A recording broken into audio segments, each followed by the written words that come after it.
गांव में एक पति पत्नी अपने छोटे बच्चे और एक पालतू नेवले के साथ रहते थे। उनका जीवन बड़ा सुखमय व्यतीत हो रहा था।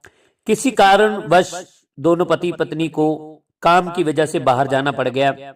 उस औरत ने उस पालतू नेवले के सहारे अपने बच्चे को झूले में सुलाया और घर से बाहर अपने काम में व्यस्त हो गई। थोड़े समय बाद एक जहरीला सांप फुंकारता हुआ कमरे में दाखिल होता है। वो जैसे ही पालने की तरफ बढ़ता है, नेवले का ध्यान उस सांप की तरफ पड़ता है और नेवला उस सांप पर टूट पड़ता है। अपनी जान की परवाह किए बिना वह सांप को मार गिराता है।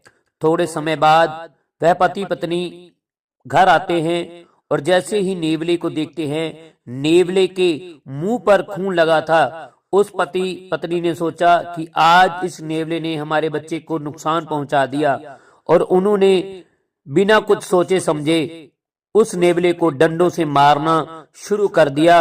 और थोड़े समय बाद नेवले ने अपने प्राण त्याग दिए। जैसे ही वे दौड़ते हुए कमरे में दाखिल होते हैं तो क्या देखते हैं, उनके सामने एक मरा हुआ जहरीला सांप खून से लथपथ पड़ा था और उनका बच्चा बिल्कुल सुरक्षित था।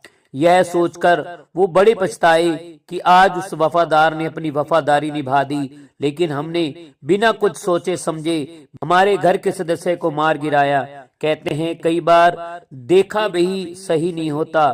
कहते हैं अब पछताए होत क्या जब चिड़िया चुग गई खेत।